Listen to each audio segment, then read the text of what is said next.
a Lina, así que voy a saludar entonces a nuestra queridísima Laura Ceballos. Laura, ¿cómo te va? Muy buenas tardes.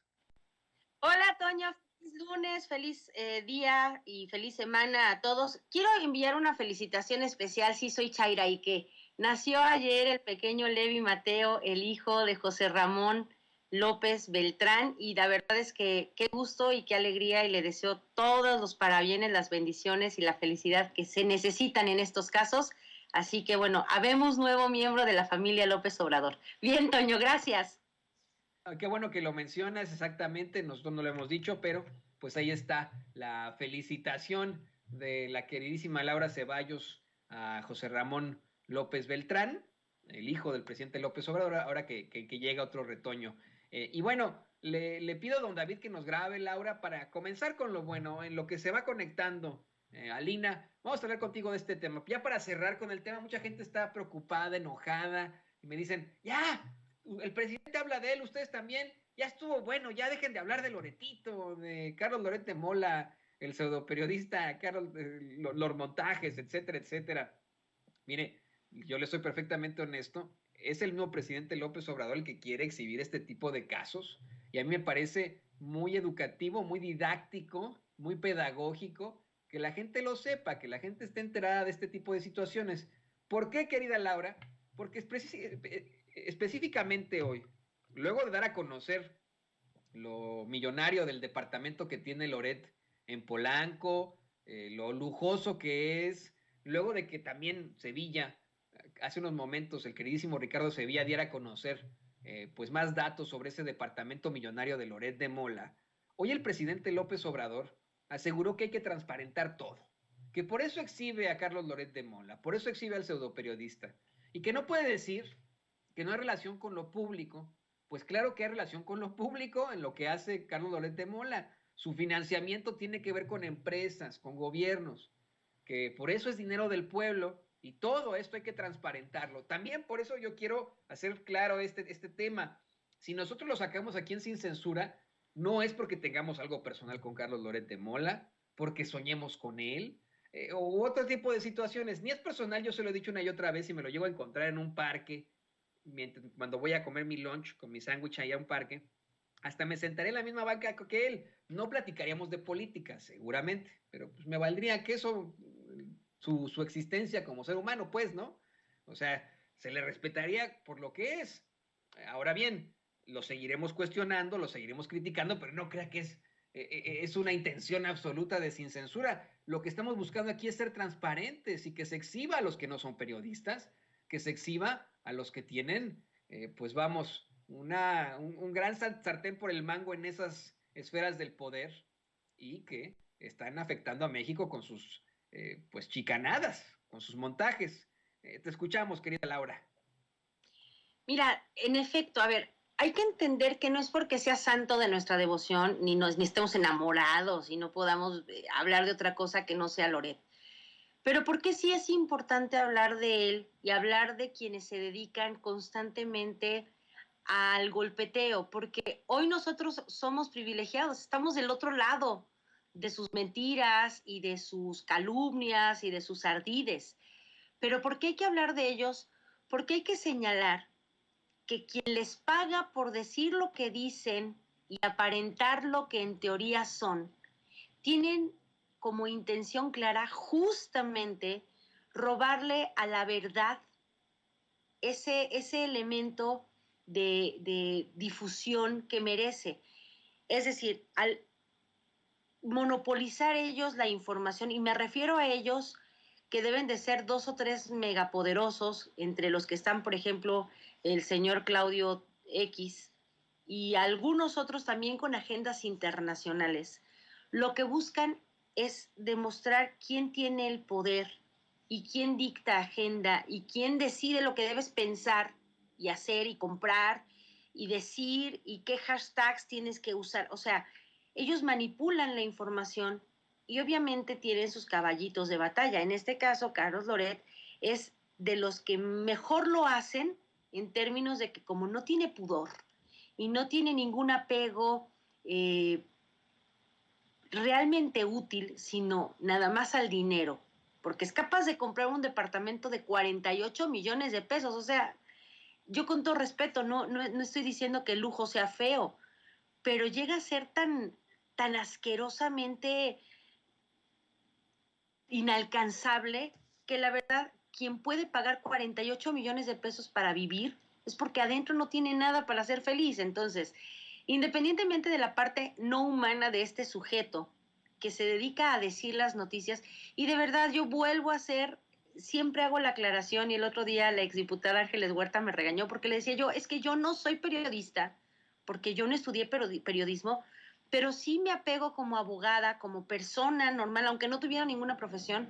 Creo que nos debemos apegar a la ética que debe de tener una persona que abre el micrófono e informa lo que tenga que informar. No importaría si esta mujer, perdón, si este hombre es experto en temas financieros o fuera, no sé, deportista, lo que tuviera que hacer no importaba. Por eso es que también choca, y perdón que me meta yo en el tema, choca los pseudoambientalistas, estos que son actores, que supuestamente, y con todo respeto, ellos hablan con una autoridad como si tuvieran algún estudio cuando muchos no terminaron ni la primaria. Y no estoy diciendo que la gente que no tenga la primaria no tenga el derecho de hablar, pero no es lo mismo un campesino que vive en la tierra, de la tierra, a un actor al que le pagan por decir que está en contra del tren, o a un periodista que le pagan por simular que hace periodismo. Y lo hemos visto subirse a todas las campañas porque es lo que le deja.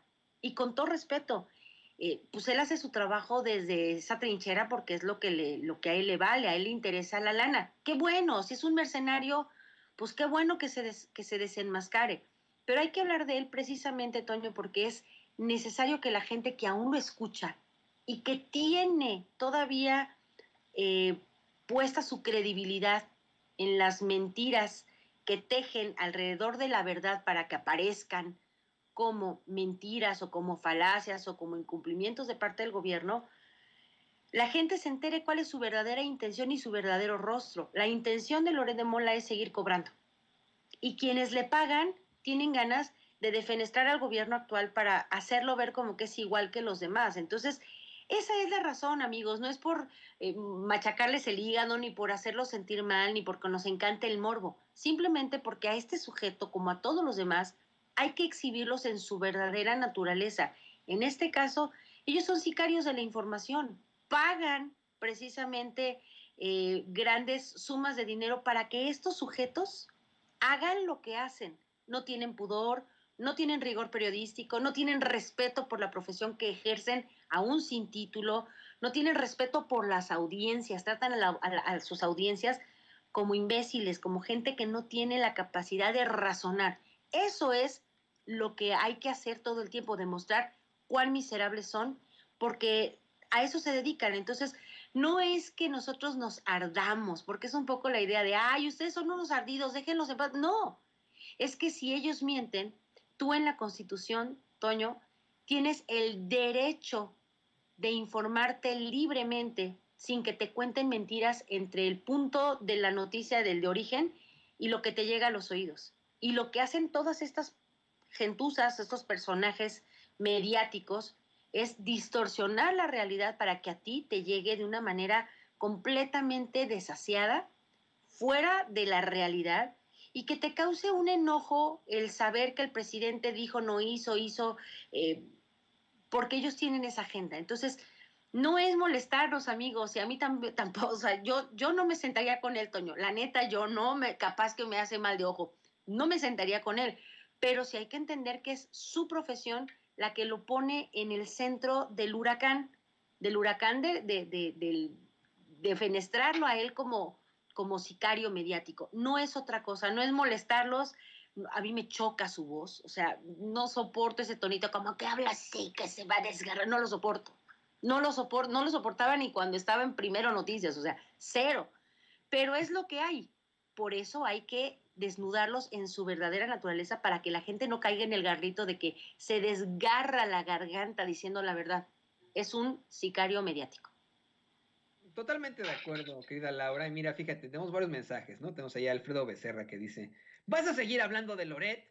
No mames, Toño. ya cámbiale, yo no soy seguidor de ese personaje, llevas toda la mañana hablando de esa persona, busco noticias del presidente nada más, ya cámbiale. Y hay varios mensajes en contra de su servidor, querida Laura, querida Lina, que ya te voy a saludar en unos momentos más, pero me imagino, yo siempre lo digo, ¿no? Cuando a la gente no le gusta a uno, pues no va y lo ve. Como Laura no ve a Carlos Loret de Mola, a mí me imagino, Alina no lo ve, como yo no lo veo porque no soporto sus programas, pues no nos ven a nosotros tampoco los que no nos quieren, ¿no? Entonces cada vez que nos ponen estos mensajes yo lo cuestiono mucho.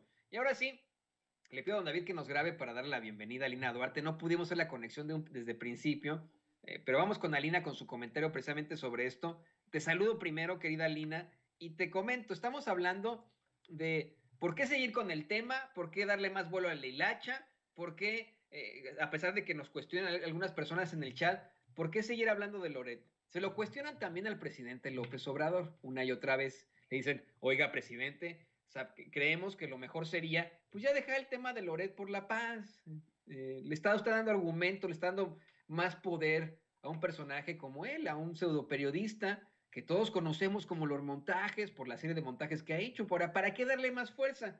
Y hoy el presidente le responde a esa gente que cuestiona por qué sigue enfrentándose a Carlos Loret de Mola, que hay que transparentarlo todo, que por eso lo exhibe, que Carlos Loret de Mola no puede decir que no hay relación con lo público. Dice, claro que sí hay relación con lo público, su financiamiento tiene que ver con empresas y con gobiernos, y que por eso es dinero del pueblo. Hay todo que transparentarlo. ¿Qué nos puede decir sobre esto, querida Lina? Pues mira, yo creo que ya son varios temas, ¿no? Que hemos puesto sobre la mesa aquí en Sin Censura. Primero saludarte, Toño, a ti, a Laura y a todo el auditorio hermoso de Sin Censura. El tema de Carlos Loret de Mola representa, yo creo, esa punta del iceberg de lo que se ha venido construyendo durante las últimas décadas en el país, que no solamente es en torno a los personajes, es en torno a una campaña mediática y al poder, ¿no? Se le llegó a decir a la prensa el cuarto poder por las dimensiones que llega a adquirir, sobre todo hoy en sociedades en donde cada vez más industrializadas, pues tenemos mayor acceso a comunicaciones, no tanto así todavía la brecha digital es bastante grande a nivel mundial, pero en el tema de comunicaciones básicas, radio, televisión, la prensa escrita, pues es algo a lo que la población tiene relativo acceso, ¿no? Aún así, creo que el caso de Loret de Mola representa eso, ¿no? Ese poder que llegó a tener la prensa en algún momento, pero esta prensa entendida como los y las voceras de los grandes oligarcas de este país, de los grandes empresarios, de los intereses económicos, tanto de estos grandes empresarios nacionales, pero sobre todo también de transnacionales, específicamente de Estados Unidos y de Canadá también, y que ahora lo que estamos viendo es la posibilidad de desmenuzar a estos actores. Generalmente la gente ya sabe que pongo ejemplos, lo que ha ocurrido en otras latitudes, porque son experiencias que a veces nos pueden abrir un poco más el horizonte. Y esto de la politización de la ciudadanía es parte de los llamados gobiernos progresistas, eso no me queda duda alguna, en donde podemos ponerle nombre y apellido y entonces empezamos a quitarnos ese velo de quiénes son estos personajes en realidad, qué intereses hay detrás. No es como que Loret de Mola tenga mucho interés en saber quién es Andrés Manuel López Obrador, pero resulta bastante jugoso el botín detrás de calumniar, detrás de hacer montajes, resulta pues bastante fructífera, ¿no? La dedicación y la vocación a las fake news, a estos montajes. Y ahí es en donde hoy la gente está diciendo, pues ya basta, ¿no? Porque está viendo que hay ese otro periodismo, hay un periodismo comprometido con la sociedad, con el interés común, porque además nos representamos, ¿no? Y no, evidentemente, Alina, que no es empresaria, que no es oligarca, que no es de Estados Unidos y estas transnacionales, evidentemente no va a representar esos intereses, ¿no? Hay un ejercicio de conciencia detrás del nuevo periodismo, pero también detrás de una sociedad que hoy está politizada y que en las calles está consciente de lo que está ocurriendo hoy en este país. Entonces, ¿por qué hablar de Loret de Mola? Creo que hay una línea muy, a veces poco visible, ¿no? Entre seguir hablando de este personaje y lo que representa, y la otra, oye, creo que a mí lo que me da coraje no es hablar de Loret de Mola, es que al final ellos potencializan, ¿no? Sus páginas, pareciera que no hay primera plana, si el presidente no habla de Loret de Mola, estos videos que hacen, estos reportajes que hace, reportajes entre comillas, ¿no? Estas opiniones que escribe en el Washington Post no tienen eco si el presidente no los nombra. Entonces pareciera que se están enriqueciendo también de esta soberbia, ¿no?, que tienen para tratar de impulsar una campaña en contra de la llamada Cuarta Transformación, cuando no los vimos tan asiduos, ¿no?, en contra de la corrupción, en contra de los asesinatos, en contra del despojo que generaron los gobiernos anteriores. Entonces, ahí está, ¿no?, el seguir diciendo quiénes son, porque la gente ya lo tiene claro. Y por mucho que se le achaque hoy al presidente que está encabezando una campaña de legitimación contra los diputados, contra Loret de Mola, subestiman al pueblo mexicano que hoy está en las calles, que hoy está denunciando quiénes son traidores, que están denunciando quiénes representan a esos intereses extranjeros, y yo creo que hay que poner el acento ahí. Hay una sociedad altamente politizada que se informa a través de otros medios que no son los Loret de Molas, que no son Milenio, que no son Reforma, que no son El Universal, y que hoy están dispuestos y dispuestas a dar esa batalla comunicacional tan importante. No solo es la disputa de las narrativas, es la disputa también del futuro, ¿no?, de lo que estamos construyendo a través de esa conciencia colectiva, y que, bueno, está rindiendo frutos tan así que la gente hoy nos está viendo, la gente está en las calles, la gente está votando en los referéndums, en las consultas, y creo que todo eso es parte de un proceso que se puede perfeccionar, que se puede seguir construyendo siempre y cuando tengamos más pueblo informado y más pueblo consciente. Definitivamente, yo quiero insistir, no entiendo la intención de algunas personas en el chat de que dejemos hablar de Loret. Fíjese, ¿no? Y se nos dicen en el chat, ya dejen de hablar de Loret. Otra persona me pone ahí que si yo me lo encontraba, hasta le pedí una foto para subirlo al Twitter, imagínense. Ya me imagino, un tal Nicolás Rosa dice, ¿no? Y yo así de, sí, cómo no. Pero a mí más bien me surge el cuestionamiento, ¿por qué nos estarán pidiendo en el chat que dejemos de hablar de Loret? ¿Es porque están hartos del tema o porque no quieren que hablemos de Loret de Mola? Ahí está, ¿eh? Ahí lo dejo sobre la mesa porque es lo mismo que le dicen al presidente López Obrador. No hables de Loret. Ya deja el tema de Loret en la paz. ¿Por qué? Hay que seguirlo exhibiendo. Así de sencillo. Y grábenos, don David. Bueno, se les cumplió. Vamos a un tema distinto, mis queridas compañeras. Querida Laura, hoy el presidente López Obrador se refirió a lo que ocurrió este fin de semana acá en Estados Unidos, un meeting en el que el expresidente Donald Trump salió con sus tonterías de siempre, ¿no? Salió a decir que presionó al gobierno de México y que dobló al segundo de a bordo del gobierno de México para que detuvieran a los inmigrantes en México, que le caía bien el presidente López Obrador, a pesar de ser socialista, ese lujo se dio Donald Trump. Y hoy el presidente, en primer lugar, dijo, bueno, pues a mí también me cae bien, a pesar de ser capitalista. Y lo que es más interesante es que, pues, estamos en cuestiones electorales. Estas declaraciones las hace Trump en medio de un meeting en el que apoya a un candidato a una senaduría, que es un escritor de la ultraderecha aquí, ¿no? Por ejemplo. Y el presidente menciona eso, lo que está pasando es una cuestión política. Es meramente político, es meramente electoral, pero nosotros como gobierno y como mexicanos no vamos a dejar que utilicen a nuestro país como piñata.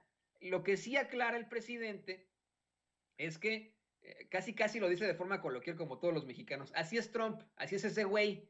Los conservas en todo caso, pues cambian de chaqueta constantemente, así dice él, ¿no? Cambian de chamarra constantemente. ¿Qué nos puedes decir tú sobre esto, querida Laura Ceballos? Pues mira, es que es bien curioso. Cuando Trump, la primera campaña, tenía como objetivos decirle a la gente de Estados Unidos, yo los voy a proteger de todo mal, vamos a hacer lo que pasa en las películas gringas, nosotros vamos a ser los protectores del mundo, vamos a poner un muro y los mexicanos son violadores y asesinos y les vamos a poner una muralla para que no pasen. Y no pasó. O sea, tal cosa no sucedió, ni puso el muro, ni nos lo cobró, ni, o sea, y creo que de todos, no estoy diciendo que sea buenecito, pero de todos los presidentes fue el que menos deportaciones logró más Barack Obama con su carisma y con su buena ondita que Donald Trump. Pero lo que se dice en campaña siempre hay que quitarle como el 95% de espuma. En el caso de Donald Trump lo está haciendo porque quiere demostrar que él es el líder, el que sabe que todos los demás siempre están a su disposición. Pero pues así como dijo el presidente, pues sí, ya saben cómo es, hombre, o sea, ¿para qué le creen? Él es una persona, es un ególatra, un megalómano, que no tiene otra forma de ver al mundo más que él desde la cima y los demás son simples hormigas que puede pisar y quitar. Pero obviamente lo hace en una franca inicio, un arranque de su campaña política porque quiere retomar el poder y quiere demostrar que lo que ha hecho su contrincante, que hoy es el primer mandatario de Estados Unidos, Joseph Biden, pues es más malo que lo que él hizo. Entonces quiere retomar en donde se quedó en la parte discursiva de yo soy más fregón que todos y yo, bueno, mi papá viene y te pega porque es policía, o sea, siempre hace lo mismo y él quiere decir a la gente que la parte de la frontera siempre para él es un tema molesto y él quiere poner unas murallas de 20 metros de altura y donde toda la gente migrante de Centroamérica se quede del lado mexicano porque es lo que vende. Y el presidente por eso hoy lo dijo, a ver, no le hagan tanto el caldo gordo porque este hombre se va a atragantar con él, porque para él es lo que vende, la imagen de lo que él va a hacer cuando sea presidente. Ya fue presidente y no lo logró, entonces lo tiene que retomar de donde se quedó para magnificarlo como todo lo que dice y hace. Y ustedes, pues digo, ahí sí que tú estás del lado en donde te llegan de primera mano las cosas que él hacía y cómo las hacía, porque él lo magnifica todo, pero yo creo que tenemos muy buen presidente y aunque le tocó el final de la presidencia de Trump y toda la presidencia de Biden, cuando se den estas nuevas campañas, le va a tocar todavía al presidente Andrés Manuel estar siendo el que le ponga cara del lado mexicano y creo que el presidente tiene una virtud, es como a manzalocos, porque la verdad no hizo Trump, lo que supuestamente iba a hacer y que lo iba a poner bajo su pie, o sea, no lo hizo, porque el presidente tiene pues una cosa que se llama dignidad, y entonces el presidente le puso su barrera muy delimitada y Trump no pasó. Entonces, yo creo que de Trump hay que es como los cafés estos de la cafetería de la Sirenita que cuestan muy caros, que te ponen 2/3 de espuma y lo demás es un café muy malo. Igualito es Trump. Sí, no, definitivamente. Acá, querida Laura, el problema es que mucha gente son trompistas de closet. Eso es lo preocupante, ¿no? Muchos dicen, ay, yo no hubiera votado por Trump, pero bien, que tienen su corazoncito racista antimexicano acá en Estados Unidos. Y mire, ya de pronto van a votar, a brotar, querida Lina, le pido a David que nos grabe, van a empezar a brotar los pro-trumpistas en el chat.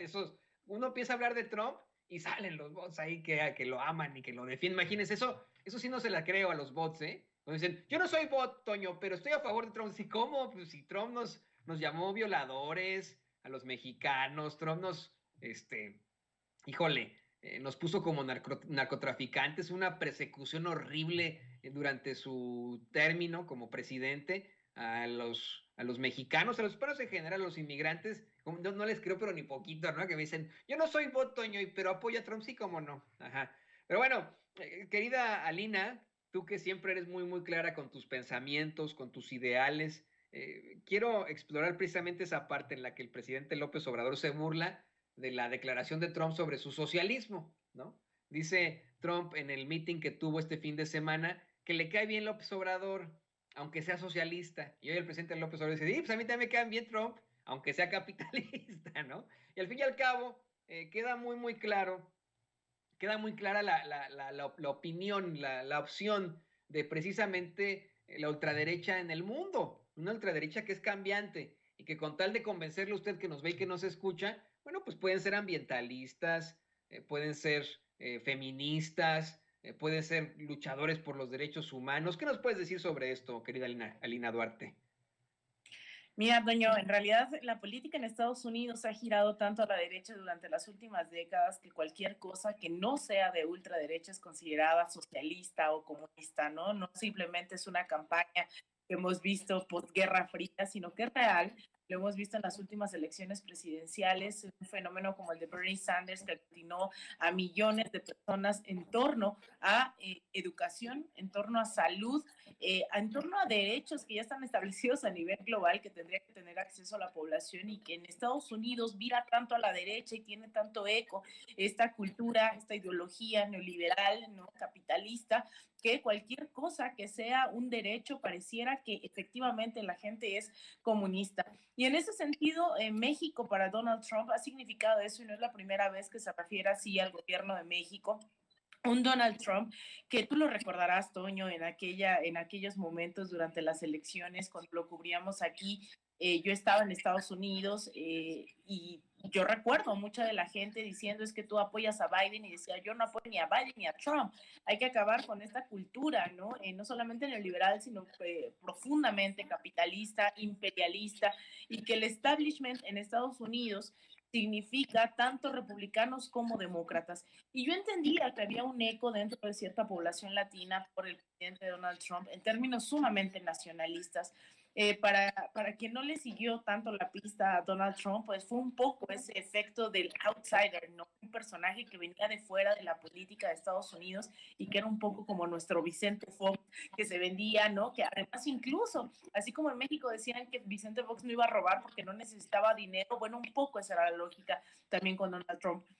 Lo que fue muy difícil en los términos electorales, porque evidentemente mucho de nuestro auditorio, obviamente también tiene la doble nacionalidad y también podía votar en Estados Unidos. Obviamente en ese sentido tenían que votar o por Biden o por Donald Trump, ¿no? La opción de no votar era impensable, y yo lo celebro, pero también se negaban a ver que con Donald Trump no solamente era esta relación con México, con López Obrador, que se había mantenido al margen de los ataques, sino un personaje profundamente racista, nacionalista, le dicen supremacista, ¿no? Que en realidad es un poco este fascismo, ¿no? También, en lo cual incluso organizaciones muy serias en Estados Unidos, como el Southern Poverty Law Center, este centro de pobreza del sur, había registrado el incremento, no sé si del 20-30% de ataques con discursos de odio, ¿no? O ataques de odio durante la llegada de Donald Trump, e incluso el incremento de grupos supremacistas en Estados Unidos. Es una realidad que se nos niega muchas veces, ¿no? Hacia afuera de Estados Unidos. No se nos permite ver que, por ejemplo, hoy el Ku Klux Klan todavía existe en Estados Unidos, ¿no? Estamos hablando de 2022 y todavía existen estos grupos que salen a matar, y que con Donald Trump salían, ¿no?, a perseguir migrantes en la frontera y a detenerlos y a hacer propiamente acciones que no les correspondía, porque hay que decirlo que también el sistema estadounidense es sumamente racista y sí puede detener como si estuviera de cara de migrantes, pero bueno, lo hacía gente que no era de la Border Patrol, que no era de la policía fronteriza.